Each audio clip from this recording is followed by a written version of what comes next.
Well, this afternoon is very much about hearing from the philanthropists themselves. And my next guest is James Chen, another Hong Kong-based philanthropist and the chair of the Chen Yet-Sen Family Foundation. He's also chairman of his family enterprise, the Wahom Group Holdings.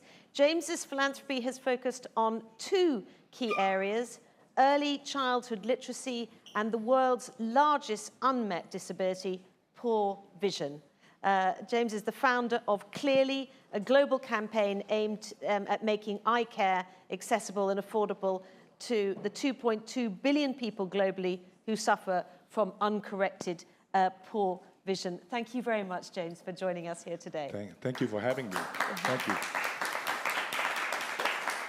By the way, I'm amazed at your strength all day. You've been going at this. This is quite amazing. Yes, quite a marathon. Thank you. Yes, and I have jet lag. I just want you to know that. But I appreciate it. Thanks.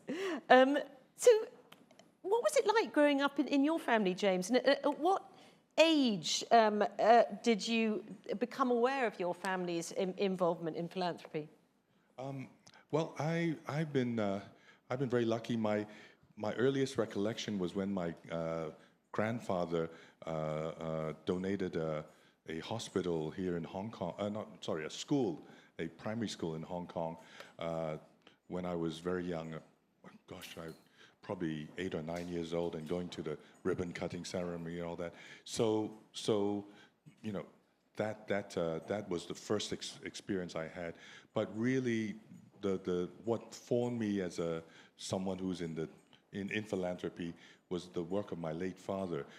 When he retired from our family business, he then dedicated the rest of his life towards going back to his home village, where as a 7-year-old he experienced famine. Okay, and it really made such a deep impression that when he retired, he went back to the village. This was in the early 80s, so China then was still very poor, and he went back and did a number of things, from building hospitals, schools, roads, even the government building, and so very much involved. And not only, and the key thing was that it wasn't just about giving money. He put his whole energy in it.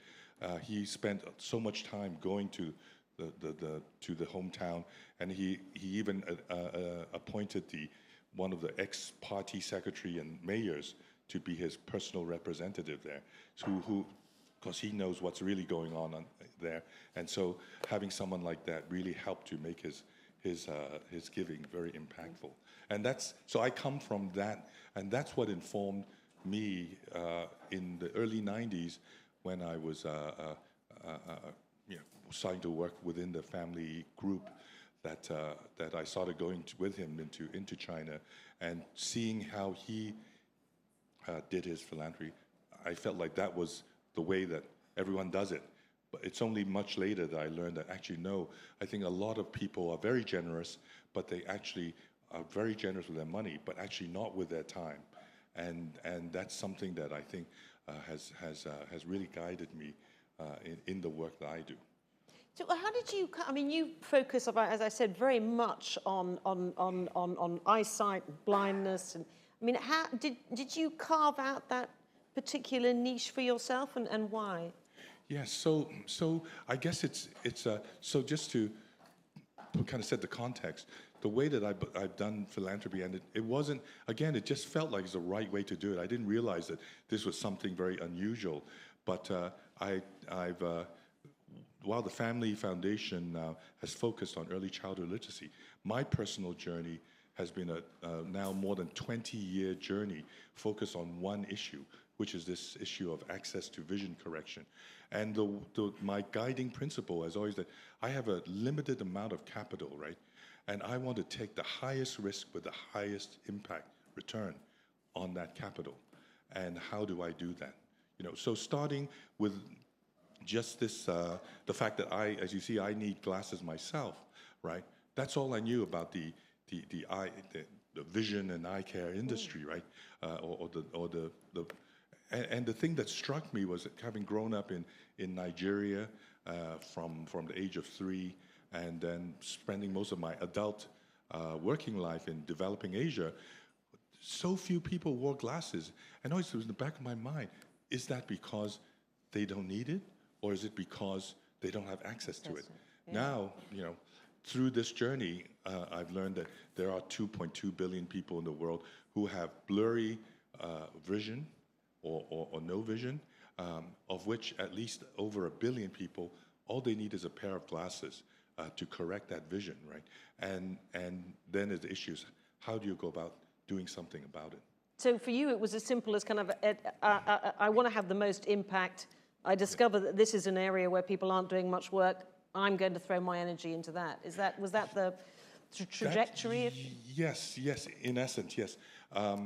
And I guess because my day job is to run the family office, so I have I'm always exposed to all different styles of investing.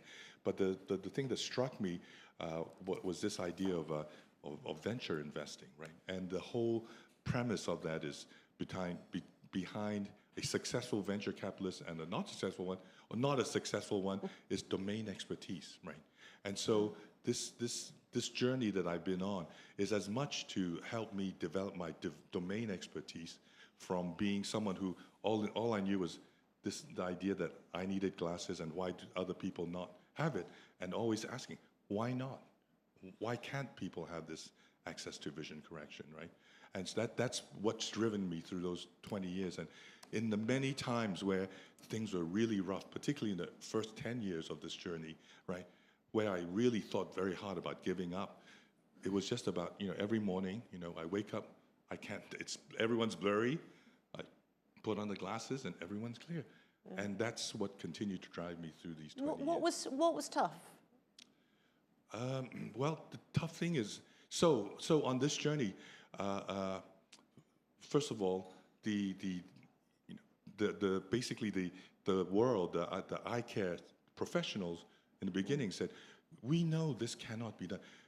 That we can't deliver vision correction and glasses to the bottom of the pyramid.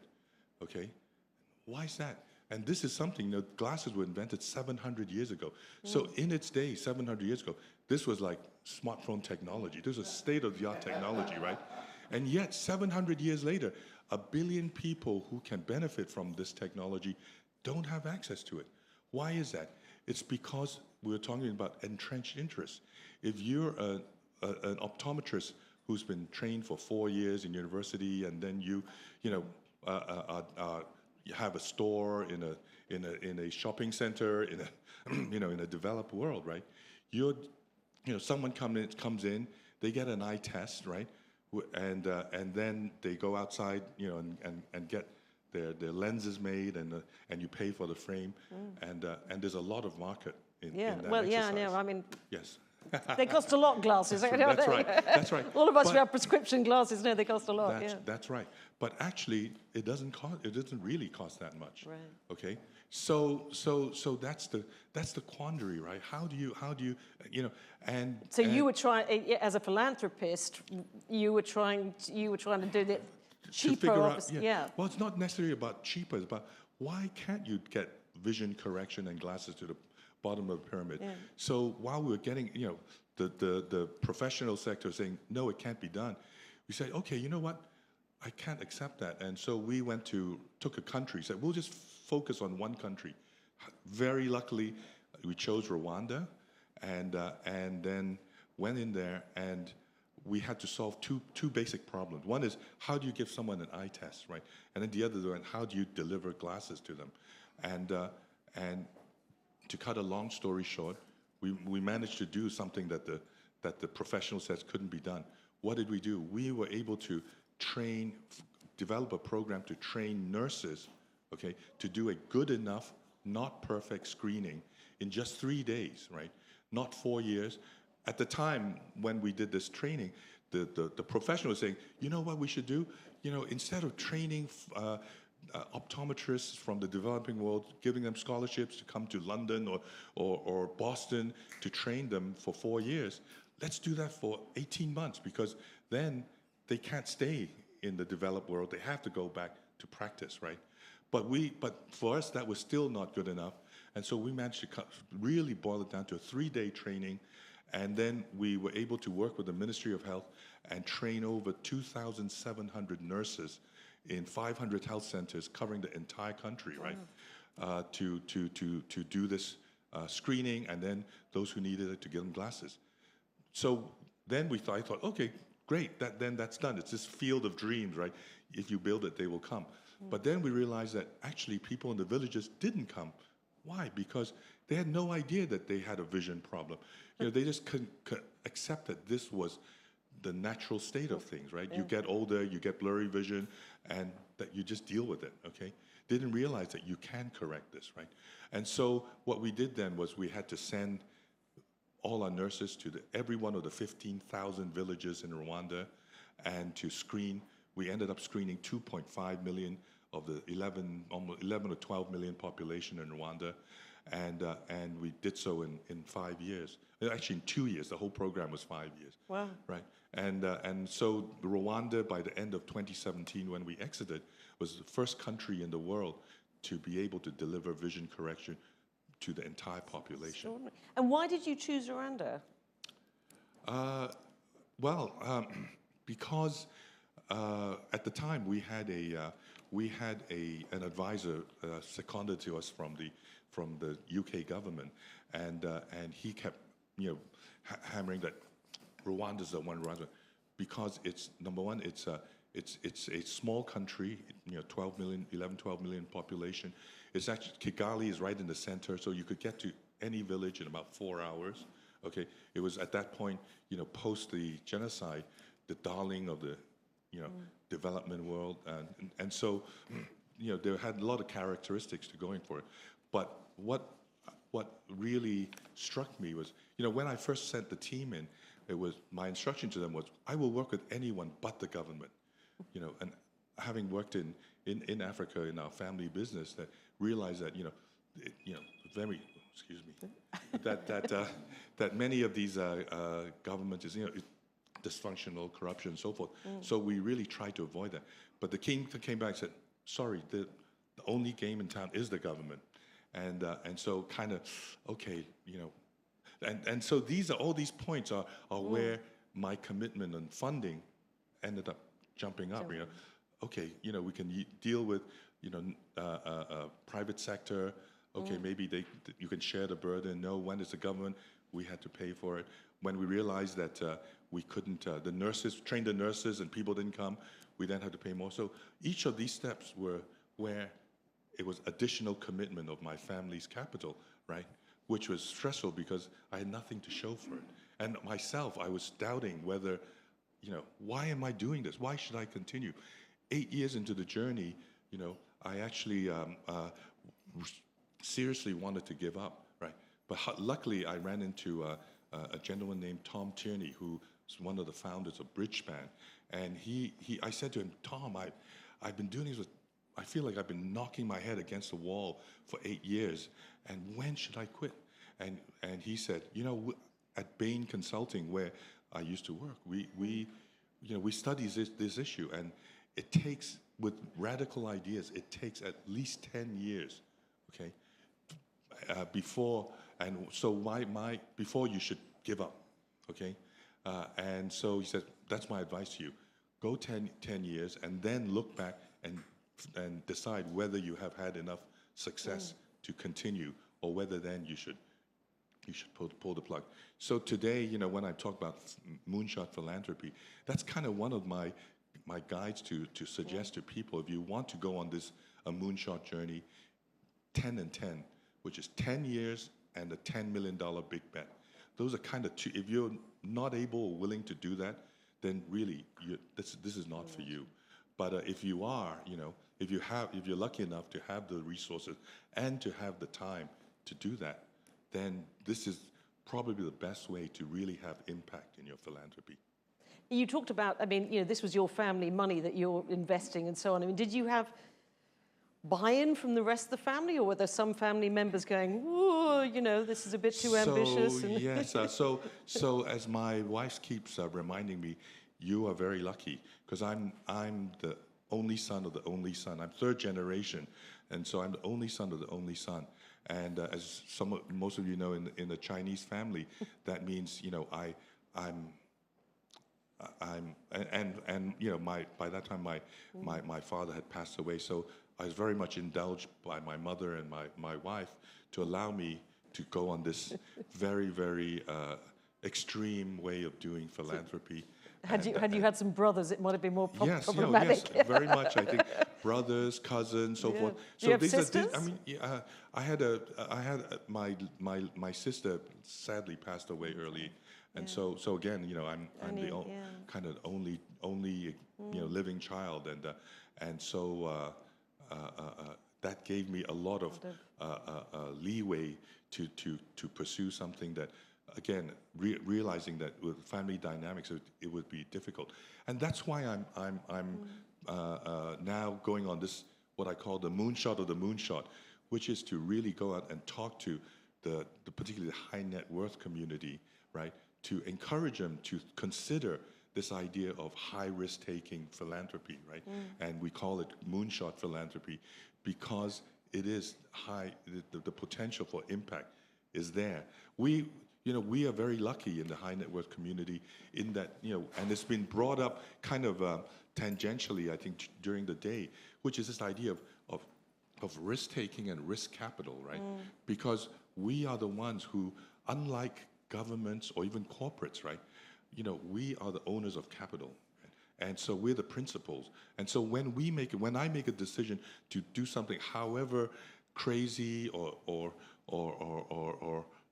outrageous it might seem, right? You know, at the end of the day, if it fails, it's my or my family's capital, right? If it succeeds, it's for the good of society. So for moonshot philanthropy, the phrase I've coined is that we privatize failure and we socialize success. And we're in that very unique position to be able to do that, okay? Because people who work for governments or for corporates, you know, they're agents of capital. You know, they are responsible to taxpayers or to shareholders, right? Ultimately, you know, they're spending their money, right? Whereas for us, we're spending our own money. However crazy or outrageous that idea that you're backing may be, right? And presumably also by moonshot philanthropy, I mean, you're picking, if you like, gaps in the market, perhaps in the philanthropy market,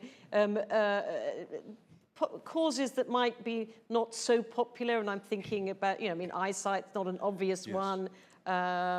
Edwina's prison reform, you know, these kind of things that some of the are not necessarily big popular causes. Yes, in fact, I think that to me is the role of family philanthropy, right? We are in that lucky position to be there to say we are part of society, but we see many inequities, and that we're actually in the position with the wealth and the time to be able to do something about it, right? You know, and this is earlier.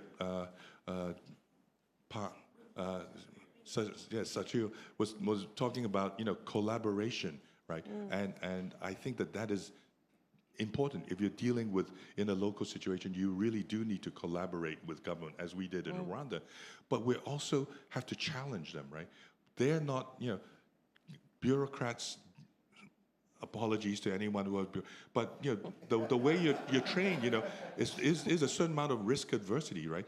You know, it's much easier to maintain the status quo than to go out and try something different that may fail, and then it's your career risk. Well, it's more difficult to lose taxpayers' money than it is to lose your own money. I mean, you've got a certain responsibility, I suppose. And you know, throughout history, actually, that's why, you know, there's, you know, I'm commissioning some research about this, but throughout history, it's always been about, you know, things that today we take for granted as government-provided services, right? Were all started by private initiatives. I'll give you an example. In street lights, okay? This that was invented in London, right? And the idea was before street light in London, at nighttime it was dark, the streets were dark, and you know, crime, you know, just people coming up and knocking you over and stealing and so forth, right? You know, it was so rampant. And someone came out and, hey, we just put some lamps on the street. And that significantly reduced reduce crime, right? Street crime. Another example, more recent, is the white line on the side of the road. We don't even think twice about it, right? But that was invented by a gentleman, I think his name was John Doerr, in the 1950s when he was driving a car in New Jersey one night with his wife. It was a bit hazy, and he drove off the side and hit a tree, right? And then he's like, wow, luckily he survived. He said, how do we solve this problem? And he came out, just draw this white line. And then, luckily, he was a protege of Thomas Edison and had made a lot of money. So he then used his own money to try to advocate for that, right? And after several years, he got the New York State Thruway to agree to paint a white line on the side of the New York State Thruway, and they were able to measure that actually, incidence of traffic accidents in that stretch of 150 miles was significantly lower because of that white line. So it's a classic example of a philanthropist having an innovative idea, which is then taken on by the state later on. Yes. Yeah. So many things of government service, but it may have happened, but it would have taken much longer. But I think we as the private citizens and with high net worth, we're in a position to be able to drive these innovations forward. Right? Now, you have 3 children. Have you introduced them to philanthropy? Well, yes. So my children are now in their late teens and early 20s. And so when they were very young, we involved them. And this was, at that point, more about early childhood literacy. And we would involve them in our work then. In their teenage years, my wife and I decided to kind of step away from that because we think that they have a lot to deal with, being teenagers, to kind of really find themselves. So when they were very identity. young, what sort of things would you do with them?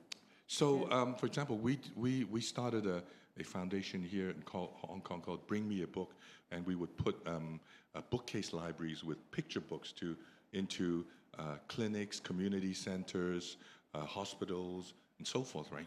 And so one year we decided, my wife and I said to our then the 2 elder kids, and they were still very young, and we said, hey, we're coming back from Australia, and instead of sitting with mom and dad in business class, what if you sat in economy, and that difference we'll make a donation and put a book bag library into one of the community centers, and not sure whether they actually really agree, but they acquiesced.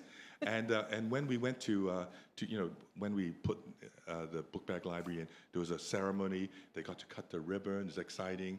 And then they read to they saw that we read to the children, and they could see how excited all these children were to have access to books that they had at home, right, just for themselves, right. And so that was something. And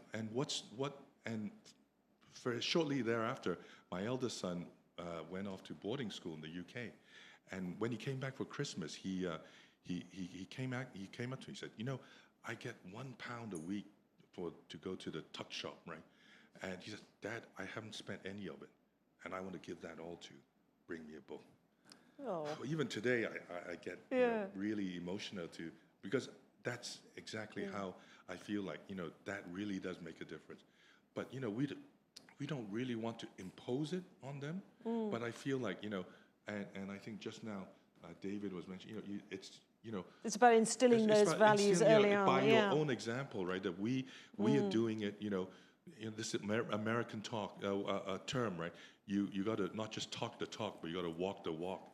And so that's what my wife and I really try to do, is to say, they've seen throughout their lives that we were not just in philanthropy, we really live philanthropy, right? Yeah.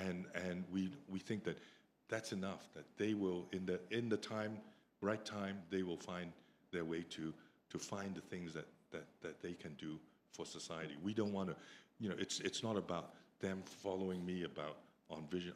I would love, well done, David. But it's okay if it's not for them. It's not. But whatever it is for every one of us to have, that passion to do something, right, is more important than what particular cause it might be, right?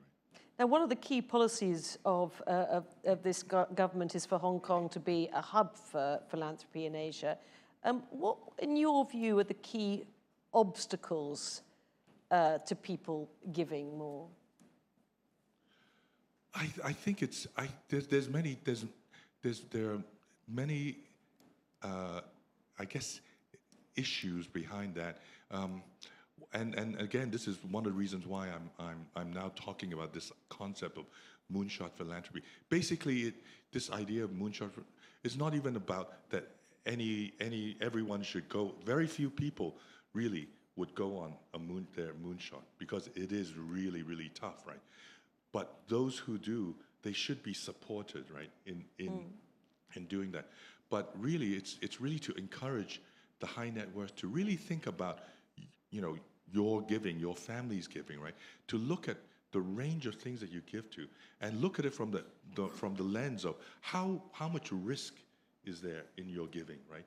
And I think if you look at it from that angle, most of the families would say, actually, very little, very small amount, if any, of our giving is risk-taking. And if we can encourage those families to say, hey, we must set aside 2%, 5%, 10%, okay, of our annual giving, right? And identify these high-risk causes that will generate, outsized But how do you impact. do that? How do you encourage them? You don't have to go. I think you can identify others who are on their moonshots and say, hey, if you're doing this, I can support. How do I support you on that? And it's not just fellow peers, right, who are on moonshot journeys. There are many talented and very passionate, as you would call them, social entrepreneurs, right, who are on those journeys. The key is to help them through their journeys over the long period. Too often in giving, in donations today, when we think of giving, supporting a group for 3 or 5 years, that's considered long term, right? But what I would argue for is to really support these social entrepreneurs on their journeys over 10 years, 20 years or more, right? So think long term. That's very important. Yeah. But the key there is then you have to go on a journey with them. You're not doing the journey, but you're there to support them, and slowly to build that trust. You start small. I love this. And recently, I was in Canada with some of the most wealthy families, and a story that illustrates this was a gentleman who made a donation to a church for an organ, and because his mother was an organist, right? And that led to this organist at the church, delivered, and he was very happy. And then next thing you know, he's doing more donations of organs. Then next thing you know, they're organizing the world's largest organist festival in Calgary. And then after that, then they started to acquire keyboards. So now they have the world's largest collection of keyboards of every description. Then the next thing is he starts collecting memorabilia. Apparently they have the first Rolling Stones tour caravan or something like that. For those in music, apparently this is a big deal, right? So he's got all this memorabilia. So now they've got the National Music Center in Calgary, and the next thing they're working on is the world's largest music festival. So this all started from one organ donation. But it was the key was that this philanthropist built a trust relationship with that social entrepreneur who was able to deploy his money in a way that it resonated with him to be able to achieve all these amazing things. Do you think there's a big difference between the discussions within families here compared to families, say, in North America about philanthropy? Sorry? Well, and just in terms of those sort of internal family discussions about philanthropy, is it very different, do you think, within an American or Canadian family than it might be within a family in Hong Kong, or not really? At the root of it, I don't think so. I think, Yeah. you know, we talked, you know, people have mentioned this all day, right? Which is, it's about communication, right? And whether you're, you know, American family, or there are many dysfunctional American families and there are many dysfunctional Asian families, right? But those families that communicate well with each other, right, Yeah. are actually the ones who are going to, you know, survive or perpetuate, I would say, you know, and as someone mentioned earlier, I do think that philanthropy is a way to allow, you know, it's just allowing families to have different conversations, right? And through that, learn about each other and communication. So whether you're talking about business or investments or philanthropy, right? It's just the opportunities for others to engage and learn both our similarities, our passions, our differences, and be able to negotiate all of that, right? In a way that is for the greater good, for our own personal good, as well as for the family. I think that's the thing. It doesn't matter whether you're Chinese, Indian, American, English, whatever it is, right? Wherever you come from. I think that's what we as humans are. That's our wiring, right? It can be very dysfunctional, but it can be beautifully functional. As we see, to me, the Rockefeller family is kind of my North Star in terms of a family that's done it right for 100 years, right? Well, I think that's a great note to end our chat on. Are there any questions for James before we move on to our final fireside chat this afternoon? Anybody? Yes, sir. Yes. Can you wait till the microphone comes to you? Coming very shortly. James, great story about your eyeglass project in Rwanda, but can you give us the up-to-date story about how is it doing now in Rwanda, and have you any other country success stories? Thank you for the question, because actually coming out of Rwanda, right, then this NGO that I had started called Vision for a Nation, the trustees, of which I was one of five, the other four trustees said, well, we have to replicate this, which I thought, that's a good idea. Only one issue. In Rwanda, my family paid for 85% of the program, right? And for the next country, Ghana, I said, wait a minute, you know, I don't think replication is high risk enough. You know, again, my limited high risk capital, right? You know, replication doesn't feel like it's necessarily the best way to deploy that capital. And so I said, so I made a deal was, okay, I will support, but every year I will cut back my funding by 1/3. So after 3 years, I had no financial commitment to this organization called Vision for a Nation. In the meantime, I was trying to bring, how are we going to do this? Because one of the struggles I had was, if we do this one country at a time, it's going to take 1,000 years and a lot more capital than my family is able to come up with, right? And so, you know, that's not going to work for me, right? And so, very luckily, I came across an individual who was then he had been the director of communications and marketing for the London Olympics, and he helped me brainstorm. And so 4 days before the Sustainable Development Goals were passed by the General Assembly, we placed an ad in the New York Times listing the 17 Sustainable Development Goals, put a big red stamp on it, oversight, you forgot vision.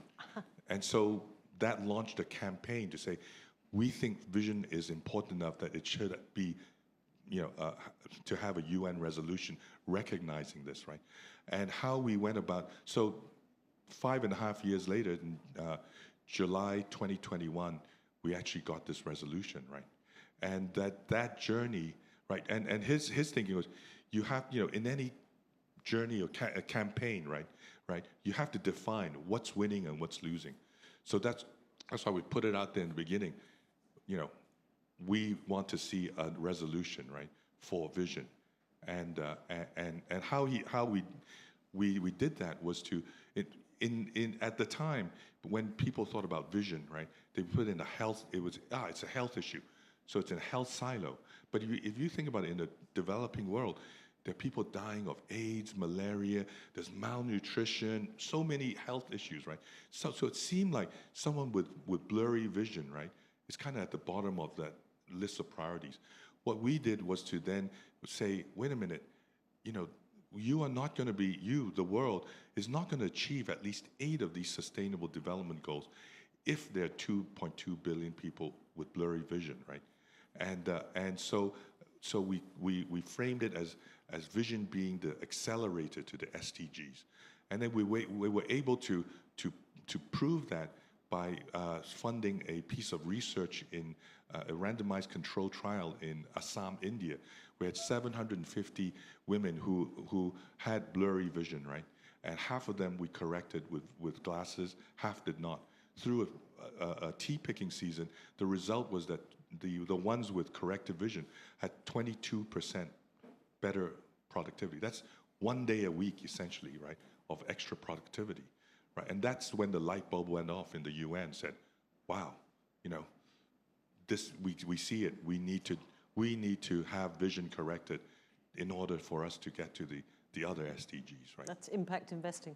A lot of impact. Yeah. So it's not kind of the, you know, it's not a, you know, how do you categorize that in terms of spending? And by the way, that was another big piece of spending by my family that my wife and my mother also were getting a bit nervous about. So, as you can imagine, right? You know, in fact, the way they said it was, how much is that this campaign going to cost? Gave them a number. How many people can you correct? How many people's vision can you correct? I figured, I said, about 1 million. Isn't that enough? I said, well, but what about the other 2.199 billion people? You know, they'll never have access to this. And so, okay, you know, so when did I? Of course, it cost multiples more than my initial estimation, but that's another story. James Chen, that's a very, very inspiring story. Thank you very much for sharing that with us. No, thank you, everyone.